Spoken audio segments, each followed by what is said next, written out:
જરૂર નથી કે બધા જ પ્રશ્નો એકદમ સૂત્રો પર આધારિત ને એવી રીતે જ હોય. ક્યાંક તમારું લોજિકલ થિંકિંગ પણ કામ કરવું જોઈએ. કે જ્યાં પ્રેક્ટિકલી અંદાજ છે ત્યાં પ્રેક્ટિકલી તમારું માઇન્ડ દોડાવો, એકદમ ઇઝીલી પ્રશ્નો આવડી જશે. નમસ્કાર મિત્રો, સમય, ઝડપ અને અંતર અને એમાં પૂછાયેલા પ્રશ્નોમાં આપણે આગળ વધીએ. તો લાસ્ટ ટાઈમે એક પ્રશ્ન છોડેલો હતો. ચાલો, શું છોડ્યો હતો કે A થી B જાય છે અને એક ટાઈમ આપ્યો છે અને ક્યાંક આરામ કરે છે, ચા પાણી કરે છે અને પછી એક્ઝેક્ટલી એ B ક્યાં પહોંચશે આવી ચર્ચા થોડી ઘણી આપણે કરી હતી.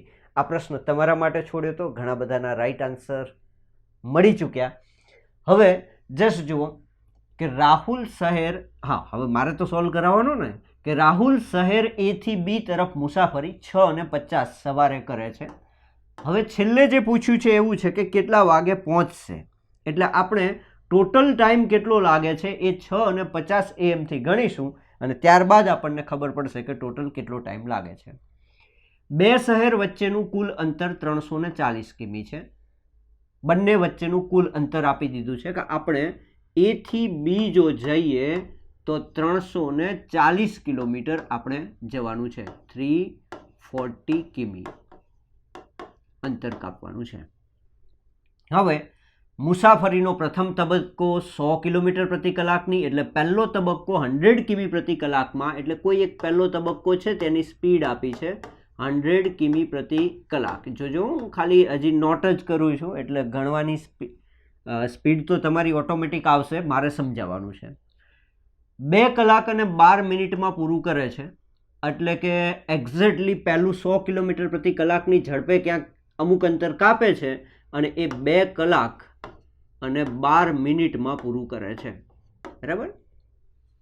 અંગ્રેજી કર્યું છે તો આપણે અંગ્રેજી જ રાખીએ. હવે બીજો તબક્કો ચાલુ થાય. વચ્ચે એ શું કરે છે, રસ્તા પરની હોટલમાં ચા પાણી માટે 30 મિનિટ એને લાગે છે. એટલે 30 મિનિટ ચા પાણી માટે એ યુઝ કરશે. બાકીનું અંતર 80 કિમી પ્રતિ કલાક, એટલે જે બાકી રહેશે એમાં સ્પીડ છે 80 કિમી પર અવર.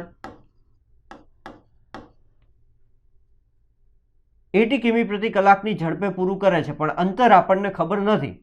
તો રાહુલ શહેર B ક્યારે પહોંચશે? એટલે પહેલી વસ્તુ તો અહીંયા ટોટલ અંતર આપ્યું છે. હવે અહીંયા પણ ઝડપ આપી છે અને સમય આપી દીધો. અહીંયા આપણને ઝડપ ખાલી આપી છે પણ સમય નથી આપ્યો. એટલે આ અંતર આપણને ખબર નહીં પડે, પણ એટલું કહી શકીએ કે આ અંતર જો મળી જાય તો આમાંથી બાદ કરતા આ અંતર મળે અને આ અંતર મળશે એટલે આપણને સ્પીડ આપી છે, સમય મળશે. ક્લિયર? અહીંથી બધું પિક્ચર ક્લિયર થાય છે. મારે અહીંયા સમય જોઈએ પાછો. યસ, અહીંયા સમય નથી પણ અંતર જોઈએ. અંતર માટે સ્પીડ એન્ડ ટાઈમ બંને આપેલું છે. એટલે પહેલું કામ શું કરીશું કે પ્રથમ જે એણે કંઈક શું લખ્યું હતું આપણે, પ્રથમ તબક્કો, તો ફર્સ્ટ તબક્કામાં એ કેટલું અંતર કાપે છે એને આપણે પહેલાં સમજવાનો પ્રયત્ન કરીએ. તો આ પ્રથમ તબક્કો આપણે સમજી રહ્યા છીએ. ચાલો, પ્રથમ તબક્કામાં 100 કિમી પ્રતિ કલાકની ઝડપ છે. 2 કલાક ને 12 મિનિટ લાગે છે, પણ એક્ઝેક્ટલી 2 કલાક અને 12 મિનિટ, 2 કલાક 12 મિનિટ એનો અર્થ શું થયો? 2 કલાક અને 12 મિનિટ એટલે 12/60 થાય, એટલે 2.1 કલાક થાય અને 2 × 10 ને 1 11 કલાક થાય. આવું કહી શકો તમે પહેલામાં.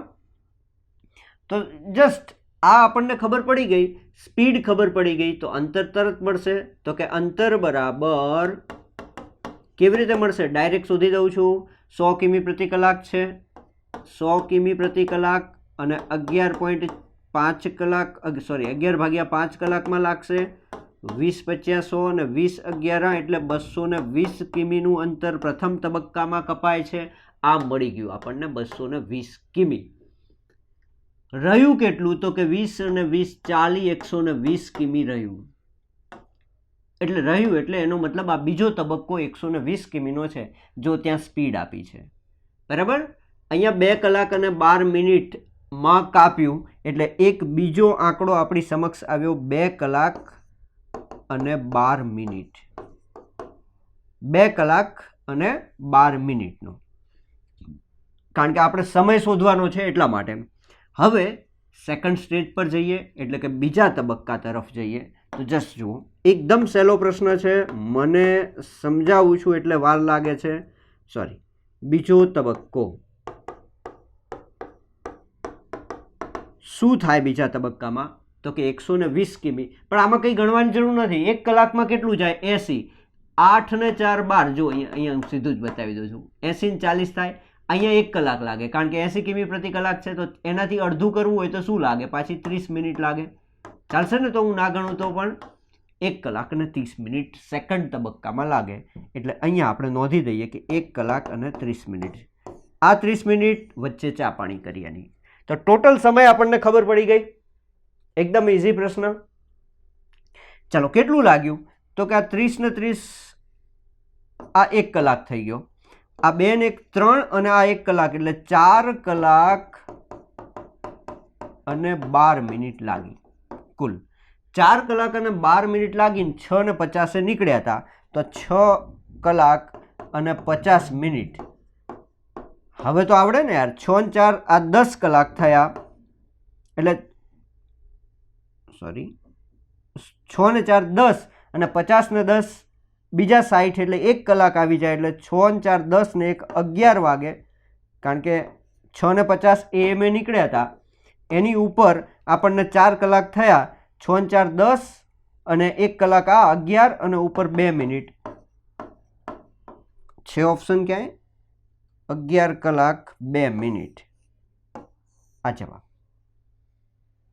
એકદમ સિમ્પલ અને સરળ પ્રશ્ન છે, પૂછ્યો છે મ્યુનિસિપલ એકાઉન્ટન્ટમાં 2017માં.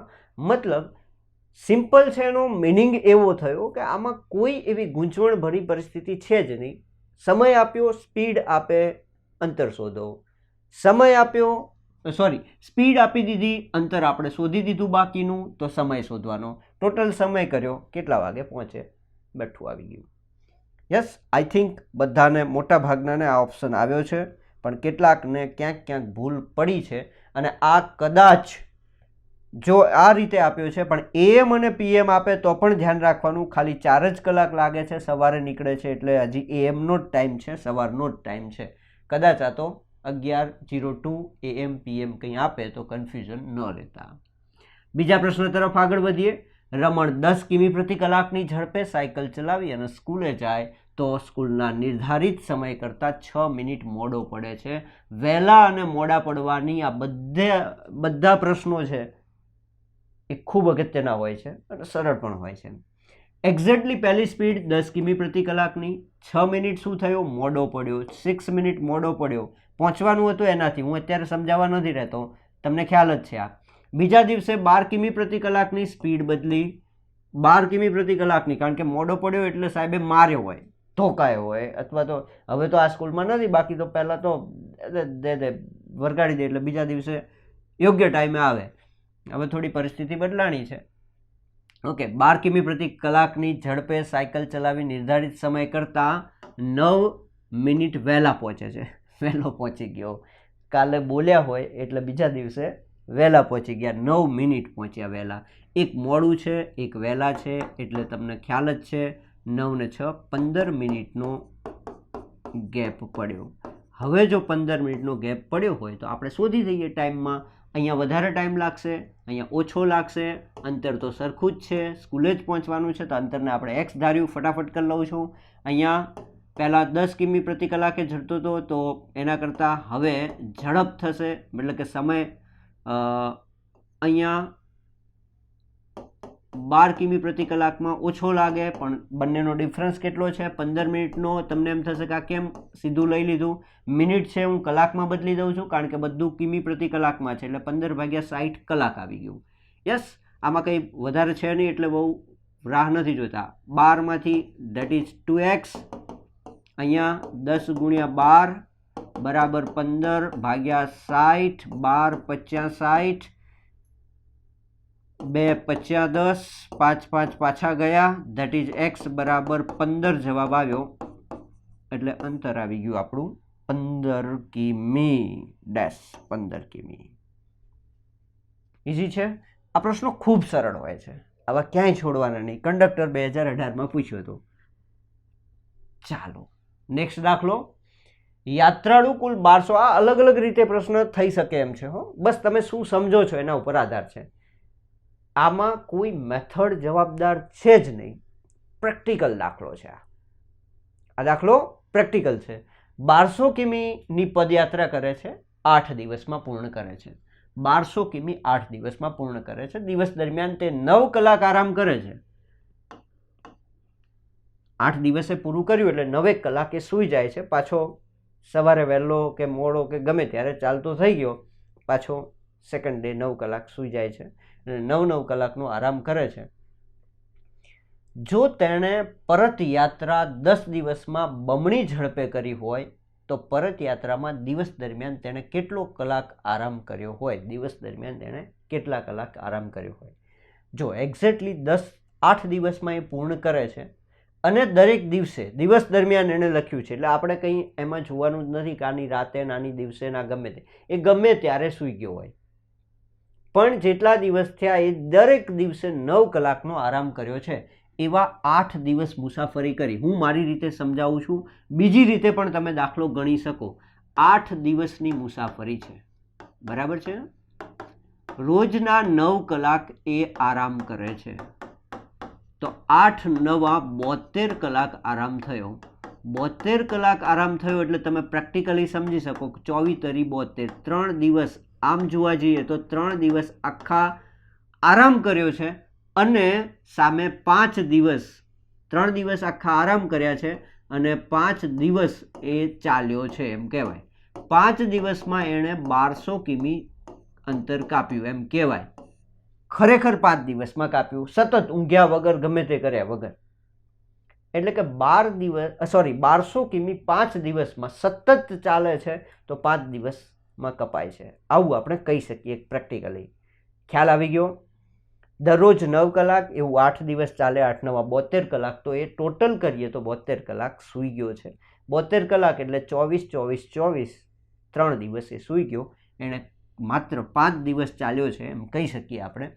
હવે પરત યાત્રા કરે છે, 1200 કિમી પહોંચી ગયો, પરત યાત્રા આવે છે, કારણ કે આવા પ્રશ્નો છોડાય નહીં ક્યારેય, એટલા માટે. યસ, ડેપ્યુટી મામલતદાર અને ડીવાયએસઓ 2018માં પૂછાણો છે. કોઈ એવી મેથડ આમાં જરૂરી નથી, સિમ્પલ લોજિકલી પ્રશ્ન કહેવાય આ 2018નો. ઓકે, 10 દિવસમાં બમણી ઝડપે હવે પૂરી કરે છે. હવે એને ટોટલ 10 દિવસ લાગશે એવું એણે કહી દીધું છે. આ 10 દિવસમાં પૂરું કરશે, પણ ઝડપ બમણી છે. હવે સિમ્પલ સમજો કે ઝડપ બમણી હોય તો પહેલાં 5 દિવસમાં 1200 કિમી પૂરું કરતો હતો. હવે તમે તરત કહી શકો કે બમણી ઝડપ છે એટલે અડધો સમય લાગે, તો હવે 2.5 દિવસમાં એ 1200 કિમી પરત ફરે. 2.5 દિવસમાં 1200 કિમી પરત ફરે. પાક્કું છે? આમાં કોઈ ડાઉટ? પહેલાં 5 દિવસ લાગતા હતા, સ્પીડ ઝડપી થઈ, ડબલ થઈ, એટલે હવે એને 2.5 દિવસમાં જ એ સ્પીડથી કરી શકે. તો બાકીના દિવસ શું કરે? બાકીના દિવસ આરામ કર્યો એમ કહેવાય. વચ્ચે ભલે કલાકોનો આરામ કર્યો, પણ ટોટલ કરો તો બાકીના દિવસો આરામ કર્યો.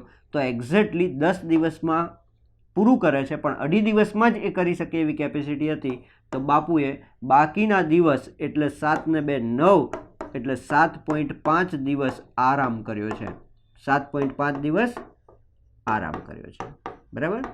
7.5 દિવસ આરામ કર્યો હોય તો એનો મતલબ રોજ કેટલા કલાક કર્યા હોય એમ કહ્યું છે ને એમણે. કેટલા કલાક આરામ કર્યો હોય દિવસ દરમિયાન?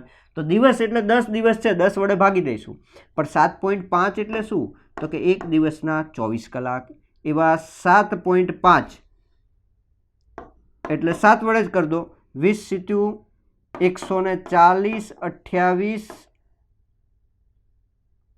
બરાબર છે ને? યસ. 8 4 ને 2 6 1 168 24, મતલબ 7 દિવસના અડધો દિવસ એટલે બીજા 12 કલાક, એટલે 8 ને 2 10, 6 ને 1 7 ને 1 8 અને 1 180 કલાક આરામ કર્યો ટોટલ. પણ આ 180 કલાક 10 દિવસના છે, એટલે રોજના 18 કલાક આરામ કર્યો હોય. રોજના 18 કલાક આરામ કર્યો છે, બરાબર. આટલું સરળતાથી સિમ્પલ રીતે સમજાવવામાં આવે છે એટલે સમય લાગે છે. બાકી નોર્મલ પ્રશ્ન છે, કોઈ આમાં એવી કોઈ મેથડ ખરી કે આ છોકરાને સમજાવીએ તો જ આવડે, આને ન આવડે, આ ગણિત નથી શીખ્યો તો ના આવડે? કંઈ છે જ નહીં. પ્રેક્ટિકલ પ્રશ્નો કહેવાય આવા. એટલે કેટલીક વખત પ્રેક્ટિકલ પ્રશ્નો આપને સીધે સીધા હેલ્પ કરે, પણ ત્યારે કોન્ફિડન્સ હોવો જોઈએ. એક કાર પોતાની વાસ્તવિક ગતિથી 5/7 જેટલી ઝડપે 42 કિમીનું અંતર 1 કલાક અને 40 મિનિટમાં કાપે છે. જો તરત તમારી નજર જવી જોઈએ કે 42 કિમી આપ્યું, અંતર આપી દીધું, સમય આપી દીધો, સ્પીડ મળે તમને. આહા, 1 કલાક 40 મિનિટ અને 48 સેકન્ડમાં કાપે છે. તો કારની વાસ્તવિક ગતિ કેટલી? વાસ્તવિક ગતિને છોડી દો, અત્યારે 5/7 જેટલી સ્પીડે કરે છે, તો એક્ઝેક્ટલી 42 કિમીનું અંતર 1 કલાક 40 મિનિટ 48 સેકન્ડમાં કાપે છે. પહેલાં તો આ સ્પીડ કેટલી છે, પછી આપણે વાસ્તવિક ઉપર આવીએ. ચાલો, 1 કલાક 40 મિનિટ અને 48 સેકન્ડ. 1 કલાક 40 મિનિટ અને 48 સેકન્ડ નોંધી દીધું. આ બધાને આપણે સેકન્ડ્સમાં ફેરવી દઈએ તો અહીંયા 60 મિનિટ અને 60 સેકન્ડ એટલે 3600 સેકન્ડ કુલ થાય. 3600 સેકન્ડ. આ 40 મિનિટ ગુણ્યા 60, 6 ચોક 2400 સેકન્ડ થાય. બરાબર? આ 48 સેકન્ડને એમને મૂકી દઈએ તો હવે 48, 6 ને 4 10 ની 0, 3 ને 5 ને 1 6, 6048 સેકન્ડ્સની મતલબ સેકન્ડ્સમાં એ 42 કિમીનું અંતર કાપે છે. આટલી સેકન્ડમાં એ 42 કિમીનું અંતર કાપે છે. તો કારની વાસ્તવિક ગતિ કેટલી? એટલે કે આટલી સેકન્ડમાં 42 કિમીનું અંતર. કેટલું? 42 કિમીનું અંતર. સિમ્પલ સમજો. આપણે શું કરવાનું છે? 1 કલાકમાં કેટલું તો જ એનું સ્પીડ મળે. 1 કલાક એટલે આપણે કહ્યું કે 3600 સેકન્ડ. 1 કલાક એટલે 3600 સેકન્ડમાં કેટલું કાપે? તો 42 ગુણ્યા 3600 ભાગ્યા 6048. પાક્કો? 3600 સેકન્ડમાં કેટલું કાપે છે એને જસ્ટ ચેક કરીએ આપણે. ચાલો, 6 6 36 અને આને ભગાશે. 6 6 36, 6 દાન 60 અને 6 8 48. 1008. 8 ને 1 9 એટલે હજી ભગાશે. 6 વડે 6, 6 એકા 6, 4 વધશે 40, 6 6 36, 4 48, 6 8 48, 168. 4 ચોક 16 એટલે 42 ચોક. આ 4 અને આ 100 એટલે કે 25 ચોક 100. 25 કિમી પ્રતિ કલાકની ઝડપ આવ્યા. બરાબર છે? 25 કિમી, કારણ કે 3600 સેકન્ડ એટલે 1 કલાક. 1 કલાકમાં એ 25 કિમી જાય છે. 25 કિમી પર અવર આવ્યું. આ એની ઓરિજિનલ ઝડપ. હવે આપણને જે પૂછ્યું છે આ 25 કિમી પ્રતિ કલાકની ઝડપ છે એ તો 5/7 જેટલી હતી. હવે એક્ઝેક્ટલી 5/7 જેટલી હતી તો એને ઓરિજિનલમાં લાવી દઈએ, કારણ કે 5/7 હોય તો આપણે એને 7/5 કરી નાખીએ તો આ હતી એટલી વાસ્તવિક આવી જાય. એટલે 7/5 જેટલી કરીએ તો પાયો પાયો 25 એટલે ઓરિજિનલ એની ઝડપ 35 કિમી પ્રતિ કલાક હોય અને એ ઝડપ 5/7 કરી એટલે આટલો લાગ્યો. તો ઓરિજિનલ 35 કિમી પ્રતિ કલાકની ઝડપ આ રહી. 35 કિમી પ્રતિ કલાકની ઝડપ. ચાલો નેક્સ્ટ. આ ચેપ્ટર શીખ્યા પછી કેટલું આમ ઇઝી લાગે, આપણને મજા આવે, કારણ કે મોસ્ટ ઓફ વસ્તુ ખબર પડે. પણ હા, પેન પેપર પકડજો. આ બધા જે હું ગણું છું, મારી આગળ બોર્ડ છે, તમારી આગળ પેન પેપર હોય એટલે વધારે સ્પીડી થાય, કારણ કે અહીંયા મારી નજર સમક્ષ તમારું પેપર આટલું હોય અને આપણી નજર સમક્ષ જ એટલો ભાગ હોય. અહીંયા આમ વધારે હોય પ્લસ લાઇટિંગ હોય એટલે થોડીક વાર લાગે. એક માણસ 10 કિલોમીટર પ્રતિ કલાકની ઝડપે ચાલે છે. દરેક કિલોમીટર પછી તે 5 મિનિટ આરામ કરે છે. તો 5 કિલોમીટરનું અંતર કાપવા કુલ કેટલો? જો કે આ ડેપો મેનેજરમાં પૂછ્યો છે ને, એકદમ સરળ પ્રશ્ન છે. ઓકે, એને કાપવાનું કેટલું છે? 5 કિલોમીટર. હવે એક્ઝેક્ટલી એની ઝડપ કેટલી છે? 10 કિલોમીટર પ્રતિ કલાક. એનો અર્થ બીજા શબ્દોમાં મેં તમને કહ્યું છે કે જ્યારે કિમી પ્રતિ કલાક આપે એટલે માઇન્ડમાં અર્થ બદલવાનો. 1 કલાકમાં 10 કિલોમીટર પ્રતિ કલાક એટલે 1 કલાકમાં એ 10 કિમી જાય. 1 કલાકમાં 10 કિમી જાય, બરાબર છે. આપણે તો 5 કિલોમીટર જ જવાનું છે, તો 5 કિમી માટે કેટલું લાગે? કેટલું લાગશે? 30 મિનિટ લાગશે, બરાબર ને. 1 કલાકમાં 10 જતો રહ્યો તો 30 મિનિટમાં 5 કિમી જાય કે ના જાય? 30 મિનિટમાં 5 કિમી જતો રહ્યો, પણ એણે દરેક કિલોમીટર પછી 5 મિનિટ આરામ કર્યો છે. 5 જાય એટલે 25 મિનિટ આરામ કર્યો એમ નહીં માનવાનું, બસ ખાલી આ જસ્ટ આટલું જ જોવાનું છે. લોજિક અહીંયા આટલું જ છે. 30 મિનિટ તો લાગશે ટોટલ, પણ બીજી એક એક્સ્ટ્રા લાગશે. કઈ લાગશે? તો કે એને 5 કિલોમીટર જવાનું છે. આ એક થોડું નાનું કરું, 1, 2, 3 કિમી, 4 કિમી અને 5 કિમી. તો અહીંયા દરેક કલાકે, જો અહીંયા જોજો, દરેક કિલોમીટર પછી, એનો મતલબ અહીંયા આરામ કરશે, અહીંયા આરામ કરશે, અહીંયા આરામ કરશે, અહીંયા આરામ કરશે, અહીંયા આરામ કરવાની કોઈ મતલબ નથી. 4 જ વખત કરશે, 5 ચોક 20 મિનિટ આરામ થશે અને ટોટલ 30 મિનિટ, અને આ 20 મિનિટ આરામની 50 મિનિટ એને કુલ સમય લાગે, બરાબર. આવડે એવો દાખલો છે, સરળ છે, આમાં બીજું કંઈ કહેવાની જરૂર છે નહીં. અંકિત P થી Q સુધી 60 કિમી પ્રતિ કલાકની ઝડપે અને Q થી R સુધી 80 કિમી પ્રતિ કલાકની ઝડપે પહોંચી જાય છે. Q અને R વચ્ચેનું અંતર P અને Q ના અંતરથી બમણું છે. ઓકે. સમગ્ર પ્રવાસ દરમિયાન અંકિતની સરેરાશ ઝડપ શોધો. સરેરાશ ઝડપ છે, પણ પેલું સૂત્ર નહીં વાપરી શકો. કેમ? યાદ આવી ગયું? એ નહીં વપરાય, કારણ કે એ શરત આપણે અહીંયા નથી પડાતી. અંતર અલગ અલગ છે, તો આપણે એ પ્રમાણે જસ્ટ જોઈએ કે અહીંયા સરેરાશ ઝડપ શોધીએ, પણ અંતર તો એક્ઝેક્ટલી આપ્યું નથી, પણ આપણે ધારી શકીએ કે P થી Q છે, Q થી પાછું R છે, એમ માની લો કે P થી Q X છે, અને જ્યારે Q થી R વચ્ચે અંતર જે છે આના કરતાં બમણું છે, એટલે આ 2x અંતર છે. ચાલો, અંતરનું કામ પૂરું. હવે આ P થી Q 60 કિમી પ્રતિ કલાકની ઝડપે જાય છે, 60 કિમી પ્રતિ કલાકની ઝડપે, જ્યારે આ અંતર 80 કિમી પ્રતિ કલાકની ઝડપે કાપે છે, 80 કિમી પ્રતિ કલાકની ઝડપે. ડન. સમગ્ર ઓકે. સ્પીડ આવી ગઈ, અંતર આવી ગયું. સમય જોઈએ, ડાયરેક્ટ શોધવાનો પ્રયત્ન કરીએ. શું થાય? સરેરાશ ઝડપ એટલે શું? તો કે સરેરાશ ઝડપ એનો અર્થ કુલ જે અંતર છે એ કુલ અંતર ભાગ્યા કુલ સમય. સમય આપણે હજી શોધ્યો નથી, અહીંથી શોધી શકીએ. સમય શું આવે? x ભાગ્યા 60 અને 2x ભાગ્યા 80 કરીએ તો સમય આવશે. પણ કુલ અંતર કેટલું? ચલો હું એમાં અંદર જ કરાવું છું. કુલ અંતર કેટલું? 2x અને x, એટલે સીધું જ આપણે કરી દઈએ, 3x થાય. સમય ટોટલ કેટલો? તો કે અહીંયા કેટલો સમય લાગે? x કિમી કાપે 60 કિમી પ્રતિ કલાકની ઝડપે, એટલે જે કલાક આવે. 2x કિમી કાપે, T1 + T2 કરીએ છીએ. જો કોઈને યાદ આવી જાય તો, ના આવે તો પાછું લેક્ચર જોઈ લેવાનું ઓરિજિનલ. યસ. ચાલો, આ તો આવડે તમને. શું કરવાનું છે? 160, 80, 8 તરી 24, 240 લસા આવ્યો. 240 કરો, 6 ચોક 24, ઉપર 3x એમના એમ જ રાખું છું. અહીંયા 6 ચોક 24, એટલે 4x આ થયા, અને 8 તરી 24, 3 દુ 6x આ થયા, એટલે આ 10x થયા, અને ભાગ્યા 240.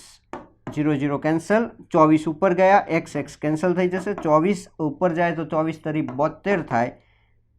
તો થઈ ગયું. આ સરેરાશ ઝડપ આવી ગઈ 72 કિમી પ્રતિ કલાક. આ રહી, બરાબર, 72 કિમી પ્રતિ કલાક. અલગ અલગ કરવાની કોઈ જરૂર નથી. કુલ અંતર, કુલ સમય આપણે શોધવાની અલગથી જરૂર નથી. સીધું જ કરો, બેઠું કરો, ફટાફટ કરો. આ તો મેં આ લખ્યું છે, અધરવાઇઝ તમે આટલામાં ને આટલામાં પાછું આ કરી અને 24 રહે, 24 તરી 72 કરો, x તો ઓટોમેટિક નીકળી જ જવાનું છે. સરસ મજાનો દાખલો છે. ચાલો આ જોઈએ. એક ખેડૂત એટલે એક્ઝેક્ટલી એક પણ શબ્દોમાં હોય તો આપણને બેટર રહેશે. એક ખેડૂત છે, 61 કિમી અંતર 9 કલાકમાં કાપે છે. તે થોડુંક અંતર 4 કિમી પ્રતિ કલાકની ઝડપે પગે ચાલીને. ઓકે, જો કોઈ એક અંતર છે એ 61 કિમી છે.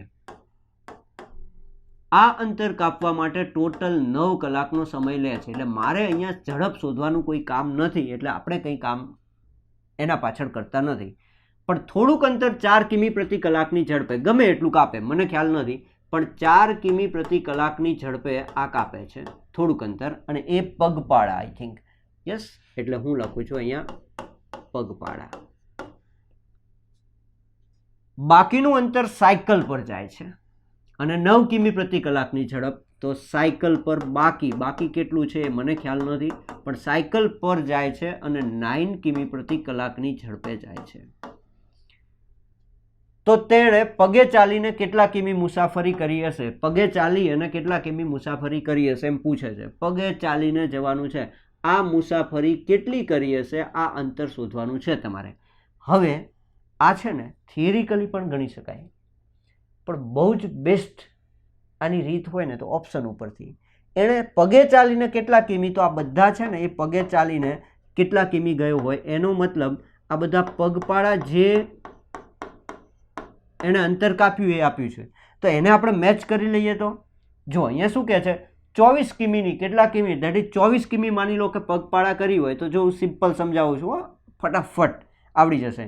24 કિમી પગપાળા કરી હોય તો 24 કિમી જતો હોય અને 4 કિમી હોય. હું થોડુંક અહીંયા લખું છું. પહેલો ઓપ્શન સપોઝ હોય, કારણ કે અંદર જ હું તો કરી નાખીશ પણ પછી તમને તકલીફ પડશે. અને 4 કિમી સોરી અને 4 કિમી પ્રતિ કલાકની ઝડપ હોય તો 4 × 6 = 24, 6 કલાક લાગે. જો અહીંયા 6 કલાક લાગ્યા તો ટોટલ 3 કલાક બાકી રહ્યા, કારણ કે ટોટલ તો 9 કલાક જ છે. તો હવે જે બાકી રહ્યા એ 3 કલાક રહ્યા. 3 કલાકમાં 9 કિમી પ્રતિ કલાક જાય છે બાકીનું અંતર. તો 9ની સ્પીડ હોય તો 27 કિમી જ ફાળશે. 27 કિમી જાય. સમજણ પડી ગઈ? તો અહીંયા કેટલું ગયો તો 24 કિમી. 24 અને 27, 7 ને 4 11 થાય, પણ 51 થઈ જાય, એટલે 61 કિમી ના નીકળે. એનો મતલબ આ ઓપ્શન ખોટો છે. ટોટલ 61 કિમી અહીંયા જતો નથી. બીજો ઓપ્શન જોઈએ આપણે. બીજો 4 કિમી પ્રતિ કલાકની ઝડપે છે. કોઈ વાંધો નહીં, 4 કિમી જાય છે. 4 કિમી જાય છે અને 4ની સ્પીડ છે તો ખબર પડી ગઈ આપણને મનમાં જ કે 1 કલાક જ લાગે, કારણ કે 4 કિમી જવું છે. 4 કિમી પ્રતિ કલાક 1 કલાક લાગ્યો તો બાકીના 8 કલાક છે. 8 કલાક બાકીના હોય તો 9ની સ્પીડે જાય તો 8 × 9 = 72 જાય, પણ મારે તો એક્ઝેક્ટલી 61 જ જવાનું છે, એટલે અહીંયા તો કોઈ પોસિબિલિટી છે જ નહીં. આટલું બધું તો અહીંયા જ થઈ જાય છે 72 કિમી, તો એમાં ઉમેરવાનું તો કંઈ છે જ નહીં. 4 કિમી. ત્રીજો ઓપ્શન જુઓ, 11 છે. 11 કિમી જતો હોય તો એક્ઝેક્ટલી 11/4 આ ઓપ્શનને મૂકી દો છેટો, કારણ કે એક્ઝેક્ટલી ભગાતું જ નથી, તો એ આપણે આવું ઓડ ફિગર જોઈને કંઈ કરવાનું નથી. ચોથો ઓપ્શન લો 16. 16 લેશો એટલે 16 4 કિમી પ્રતિ કલાકની ઝડપ છે. 16 કિમી જશે. 4 કિમી પ્રતિ કલાકની ઝડપ છે તો 4 × 4 = 16, એટલે 4 કલાક લાગે. અને જો 4 કલાક લાગતા હોય તો બાકી કેટલા રહ્યા? 4 અને 9 કરવાના, એટલે 5 કલાક બાકી રહ્યા. 5 કલાકમાં 9ની સ્પીડે જાય તો 9 × 5 = 45 કિમી જાય. 45 કિમી આ અને 16 કિમી આ થઈ ગયા. 6 × 5 = 11 ને 51 61 કિમી. તો આ ઓપ્શનથી સોલ્વ થાય. આપણો આન્સર છે ઓરિજિનલ 16 કિમી પગપાળા જતો હોય તો જ આ વસ્તુ બને. 16 કિમી પગપાળા જાય છે. જો કદાચ પેલું પૂછ્યું હોય તો 45 કિમી એ શેના દ્વારા? સાયકલ પર જાય છે. બરાબર છે? તો આવી રીતે કેટલાક પ્રશ્નો સાવ સહેલા હોય છે કે જે પ્રેક્ટિકલી અંદાજથી હોય છે. એટલે આપણે આ ટાઈપ્સને અમુકને અલગ કરતા હોઈએ છીએ કે જ્યાં પ્રેક્ટિકલી અંદાજ છે ત્યાં પ્રેક્ટિકલી તમારું માઇન્ડ દોડાવો, એકદમ ઇઝીલી પ્રશ્નો આવડી જશે. જરૂર નથી કે બધા જ પ્રશ્નો એકદમ સૂત્રો પર આધારિત ને એવી રીતે જ હોય. ક્યાંક તમારું લોજિકલ થિંકિંગ પણ કામ કરવું જોઈએ. હા, આ કામ ત્યારે જ કરે આ લોજિકલ થિંકિંગ કે જ્યારે તમે પેપર સાથે પ્રેક્ટિસ કરી હોય અને છેદ ઉડાડવા માટે આમ લીટા કર્યા હોય. બાકી તો 25 આવી ગયા, છેદ ઉડાડ્યા, એટલે પણ છેદ તમારે ઉડાડવાના છે. આંકડાઓ તો ઘણા છે, એ બધા બદલાતા રહેવાના. જ્યાં સુધી છેદ નહીં ઉડાડો ત્યાં સુધી નહીં ફાવે. ચાલો ત્યારે ફરીથી નવા અંદાજ સાથે, નવા પ્રશ્નો સાથે, પૂછાયેલા જ પ્રશ્નો સાથે મળીશું. Till that, bye bye, best of luck.